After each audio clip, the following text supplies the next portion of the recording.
Guys, menurut kalian PS3 masih worth it gak di tahun 2025? Atau sudah waktunya dibuang dan ganti ke PS5 gitu? Kalau menurutku, PS3 mungkin masih worth it, gak tahu untuk kalian. Di sini aku mau mencoba bermain game PS3 di TV-ku yang TV Cina 40 inch. Di sini untuk PS3 resolusinya 1080p guys, ya mantap. Di sini aku akan mencoba bermain game Resident Evil The Umbrella Chronicle guys. Oke, jadi di game ini itu kita akan mengetahui asal muasal bagaimana sih si Jill Valentine, bukan si Jill Valentine, bagaimana sih si Ada Wong bisa kabur dari kota Raccoon City, bagaimana pula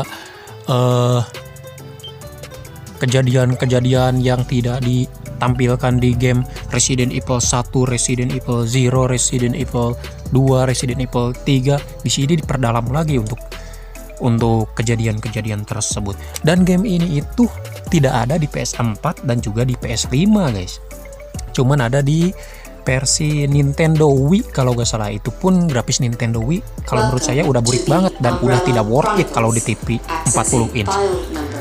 Cuman untuk game ini itu ternyata ada di PS3. Jadi menurut saya PS3 masih worth it guys, karena kita bisa memainkan game Resident Evil The Umbrella Chronicle yang tidak ada di PS4 maupun di PS5 guys. Oke, skip aja guys ya. Resident Evil The Umbrella Chronicles. Enaknya pakai PS Move sih ini.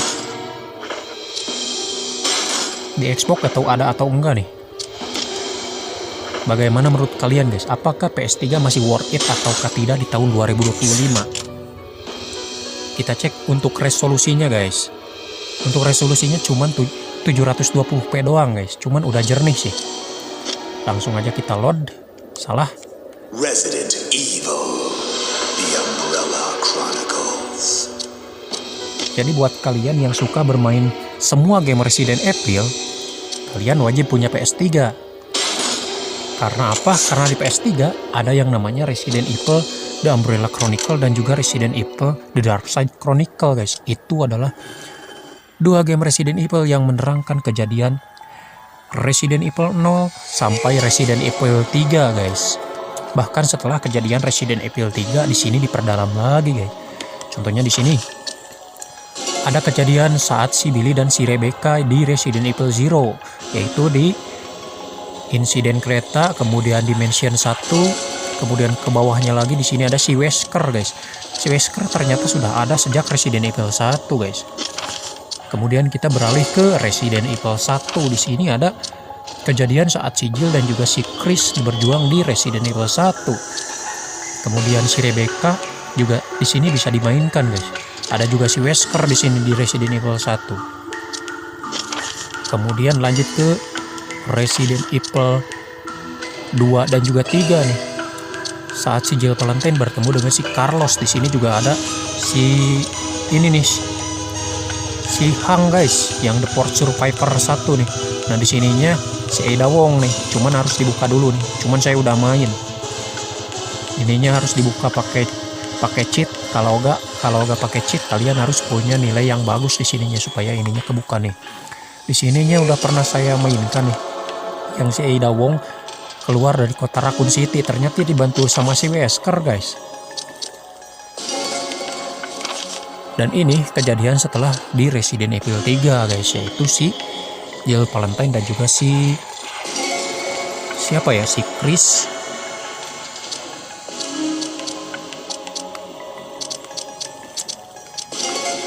Kejadian si Jill Valentine dan juga si Chris mencari pokoknya pergi ke markas Umbrella yang dimana lah.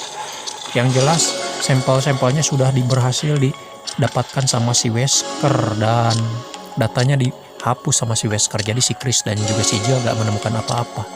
Si Wesker melawan. Oke, kita main aja guys. Bacot mulu dari tadi anjay. Si Wesker di sini bakalan melawan salah satu pendiri Umbrella yang bernama si Sergeant Vladimir guys ya. Anjay, namanya Sergeant Vladimir. Kita lihat gameplaynya seperti apa guys. Yang jelas ini game gak ada di PC, gak ada di PS4 dan juga PS5. Jadi PS3 sangat worth it sekali di tahun 2025 menurut saya. Nah inilah dia si Sergeant Vladimir guys.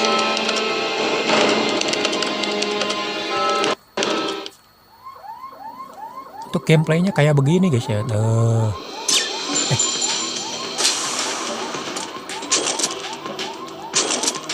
Ngambil peluru, nembakin, reload, gitu aja guys. Oh, ganti senjata, Looks gitu like aja. someone already went down. Sepertinya seseorang sudah ke bawah duluan. Si Wesker udah tahu yang ke bawah itu ternyata si Chris dan juga si Jill Valentine guys ya.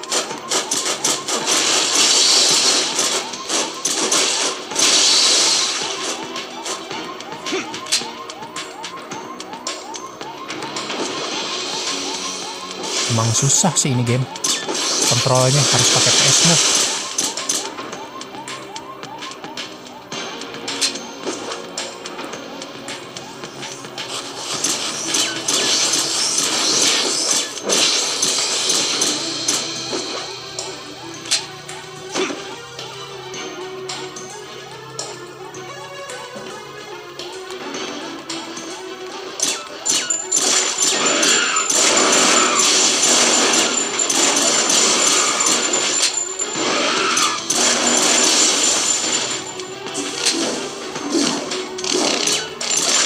Oh, Flicker.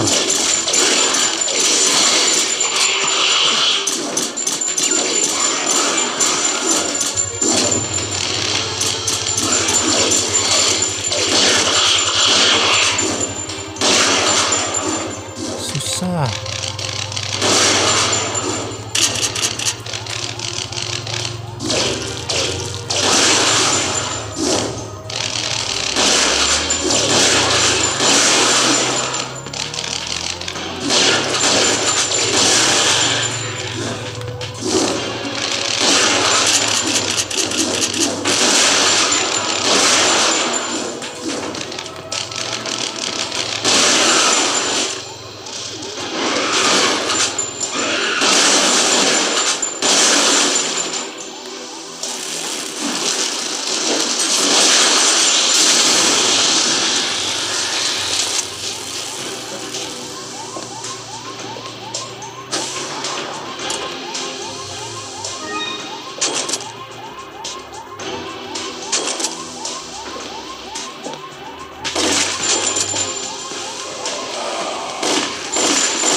Sampai mental jauh.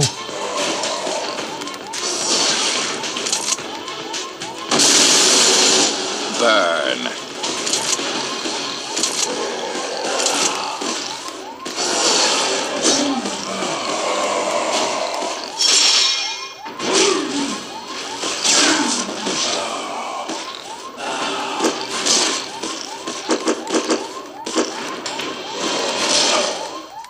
Mati guys. Cuman punya obat satu tadi.